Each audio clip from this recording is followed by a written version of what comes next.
condition for the country to move forward is when we agree on things that should move our country forward. Honorable Speaker, sir, COVID-19 is the backdrop, and it's a pandemic where the whole world is facing right now, and no country is spared.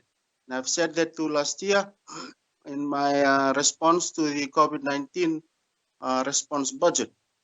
And countries and governments need to put measures in place, and also fundings supported by policies that need to provide relief to its citizens.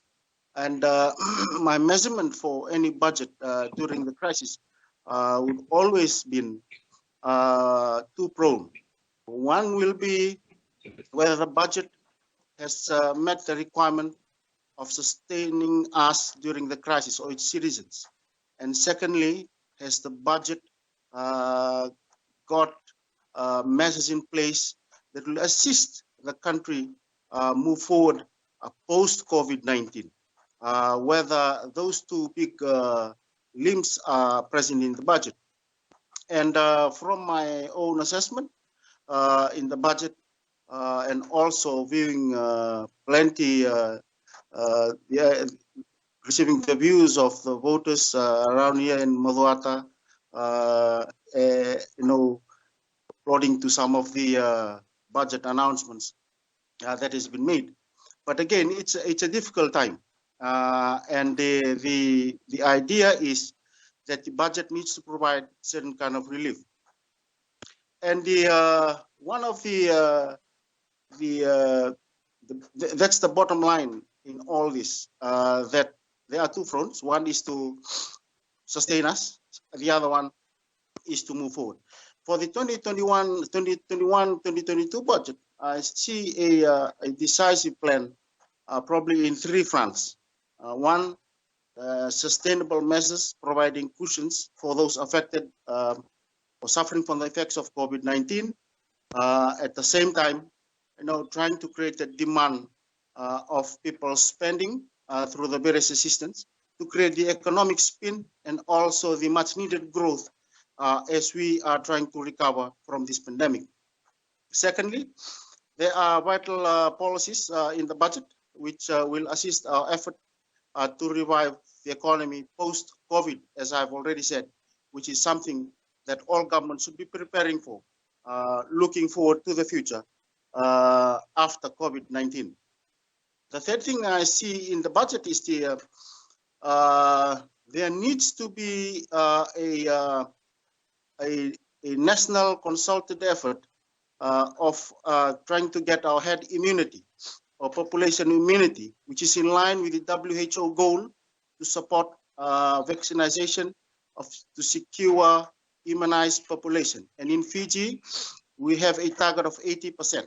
The Honorable Prime Minister this morning has said that we've already gone through our 75% for first doses, and also moving towards trying to get the 100%. And that is the target. And once we get that, the segment of the population immunized, it will reduce unnecessary death and also the spread. And not only that, it gives us more chances of getting back to the new norm more quickly. The other thing I see is the added $9 million in our health ministry, which will be also helping those who are combating COVID-19 at the front line, and also those who are managing the general operation of our response, and also from the PS and his team out there. On that note, I would like to thank all those frontline workers who have committed and given their life for the country, trying to put everyone safe, spending most of their time away from their family, and even some have contracted the virus. Even my younger sister is a biomedical engineer, and in her line of duty, she also contracted the virus, which she has recovered from, given that she had two small kids, and was also pregnant, but she's back on work, back at work now. And those shows her calling and commitment to the nation, and also fighting this together, which is very, very important at this particular time. Also, we wish our Olympians, and after the first game with the Japan team, the hosts, we are happy, but they still have a big task ahead, given that they are also pooled with Great Britain, a team that is a silver medalist in the last Olympic. I also urge people to pray for those patients of COVID-19 and those who are affected through socio-economic impacts of COVID-19. And those are the ones that are suffering, and we should keep them in our prayers as Fijians, leaving no one behind. But I'll go back to the plan that is in the budget, and also it attaches the condition of a no job condition on assistance. We have to view this from a perspective that we are in a war. And once we're in a war and in a strategy to combat the war, and COVID-19 is our enemy, and to regain normalcy faster, so our economy can be back up running again, enabling Fijians who have lost jobs to regain employment, and our very key industries to be revived. I think this is very, very important, that decisive leadership and those kind of policies should be in place so that we can attain our immunity hub, as I've said, immunity head. And the quicker we attain that population immunity, the quicker we get back to normalcy. And I think these conditions that are in place will help us assist, especially in the strategies to combat COVID-19 at the moment in Fiji, given the rate that we are going in. There could be many interpretations on human rights and other freedoms of choice of people. But again, I remind you, we are in a war against COVID, and we need measures in place to attain that. If no, we will not survive.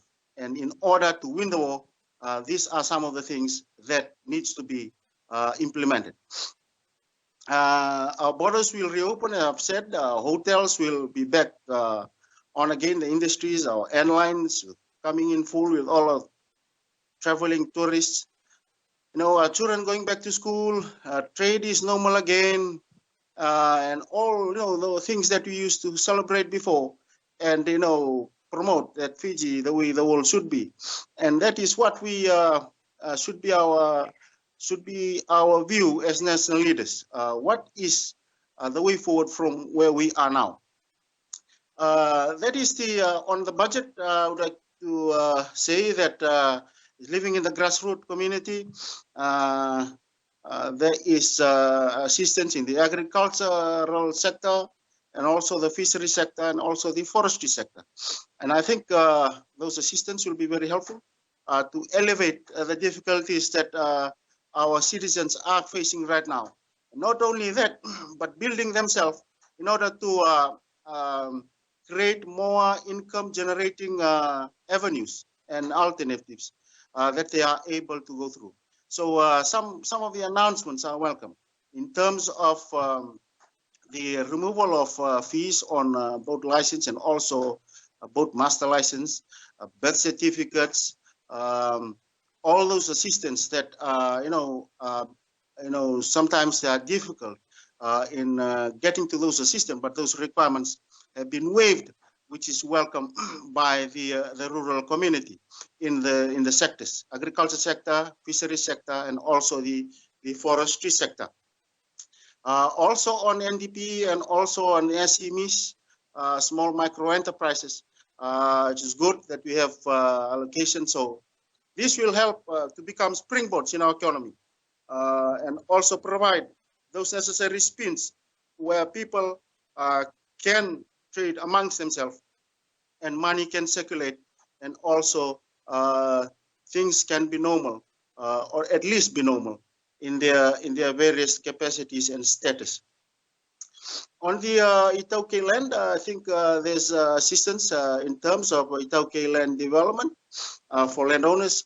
I think there are a few projects that are ongoing now, and we welcome that because landowners moving into land development, which is very important now, given the using of their resources.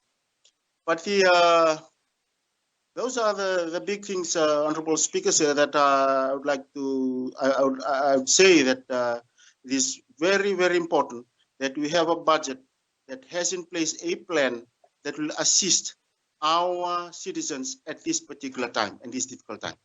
And the various incentives that are there in terms of the payment for the unemployed due to COVID-19, that will provide relief to those affected, and also it might help them, and also could help them, you know, moving into other small ventures that they want to create, small businesses. But the thing that there is a plan, and people will be assisted, and we hope and pray that we move forward again normal. But this is the kind of things that needs to be there at this particular time. I'll go into Bill 17 now, honorable speakers, because there has been a lot of talk on Bill 17. But my contribution this afternoon on Bill 17 will be from a landowner's perspective who is moving into business and entrepreneurship. I think I really do not support the idea of using land as a political tool to manipulate support, but the idea of land being secured under the law, I think there is no question on that, because Section 28 of the Constitution, 2013 Constitution, talks about that, and also Section 29 plus the fair retention of royalty in Section 30. And the Section 4 of the Native Land Trust Act, where the control of native land is vested on a board, it's already there. And plus Section 9, if you go into Section 9 on the renewal of lease, I think there is a duty of the board as trustees to also consult the landowners to give in those terms and conditions. But for Bill 17, it talks about the consent not given to mortgage, charge, pledge, and caveat. I think to me, as a landowner, we own about 12,000 acres of land, Matangari Namako in Dongotuki, Maguata. And in our land, we've got about 2,000 of those hectares are for Fiji mahogany, hardwood, Fiji hardwood. We've got a conservation list under the Red Plus, which is about 5,000 acres, and also moving into our Reach to Reef project, plus the other benefits of climate change and also carbon trading. That we are part of that initiative, and also workshops training us to preserve and conserve our forest and the ecosystem within it. The other thing that we have is a stone crusher, where we are partnering for the last 5 years with Mbula Earthworks, one of the FRA contractors, improving the roads from Gelemumu right to the Nateo Coast Road, where the gravel or the rocks extracted is from my Matangali.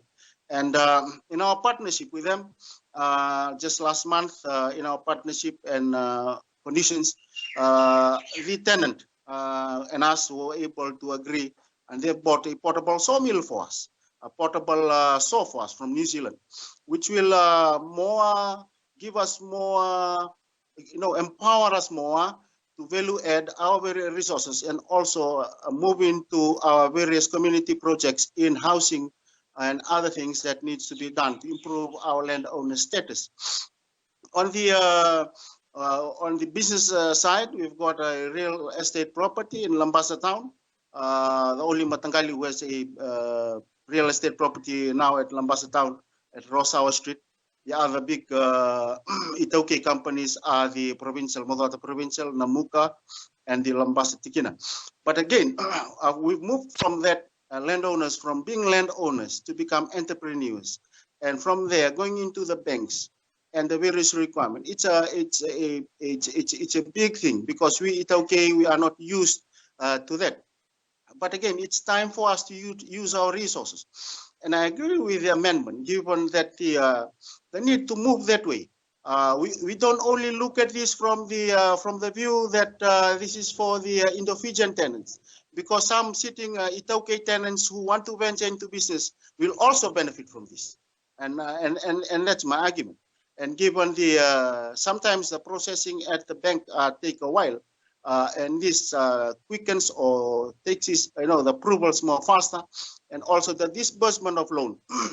On the other hand, I see the no consent issue as not a problem, because even after it goes to the bank still makes those assessments, and if there are breaches within that, it also will always contact back to TLTB, and TLTB will do their internal inspection, in the administrative role that they play. So there should not be any fear around that, from my view, because there are sufficient measures in place in the current mechanism within TLTB that handles all of that. And I'm speaking from a perspective, as I've said, as a landowner moving into entrepreneurship for the last 20 years. We are, encouraging everyone, all landowners, to use their resource and use the policies that are in place to get the funding so we can accelerate into the business sector. And there is where the ball game is. And that is where we can, lift our status.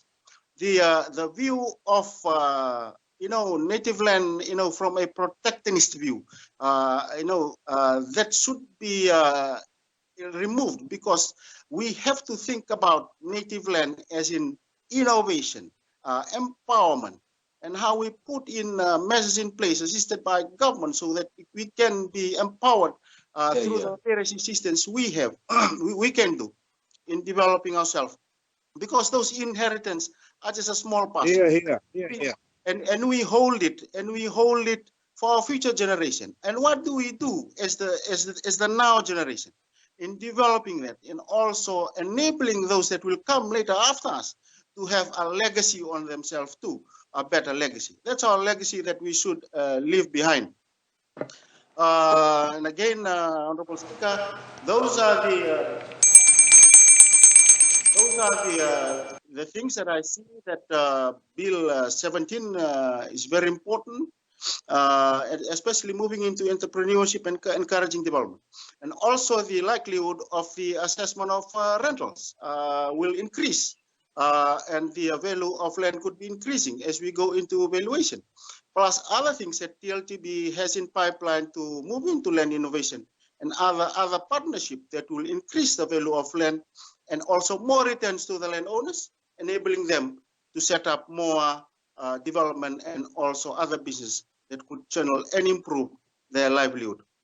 Those generally, Mr. Speaker, as I've said, my views on Bill 17 and what we are going through. But again, it comes back to the idea of rebuilding. The budget needs to rebuild our nation, in a pandemic. Are we focusing on rebuilding our nation, or are we focusing on trying to create motivation?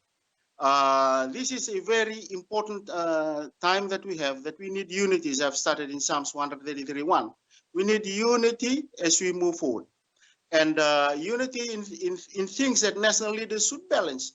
One is empowering Itaukei through their resources, so that they be able to be self-entrepreneurship, and also at the same time build our national relations, so that we build a non-racial, cultural, and vibrant, united, well-governed, fully democratic nations, which is very progressive, and at the same time we maintain that peace. And it is a duty of all national leaders in this August House, I would say, that we need to strike the balance all the time, and see that we are, when we are propagating anything that that should not affect or move into racial lines or anything like that, but for the betterment of others, and to strike a win-win situation between the tenants and the landlords. I also think the budget too has also increased at $85 per ton in the cane. From Lambasa, in the rural Lambasa cane belt area, the farmers are very happy. because there will be now more or less returns to the landowners in terms of the paying their lease, and also our village boys are also cane cutters who will be able to earn more from the increase, and that's a big relief. And also I talk around a lot with my the Indian community around here in Lambasa, and this is something that actually boosts the economy around here.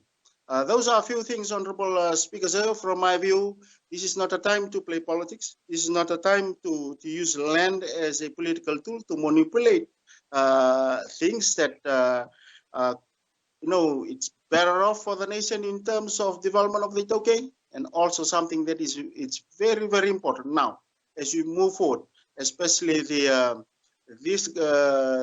amendment of Bill 17 will enable that 200 million assistance at FDB, where many small businesses and many farmers will be assisted when they apply for that grant, and they will have a lift in their business, especially in the times difficult now when they are going through COVID-19. With those words, Honorable Speaker, sir, I would say that the budget to me is something that is very bold.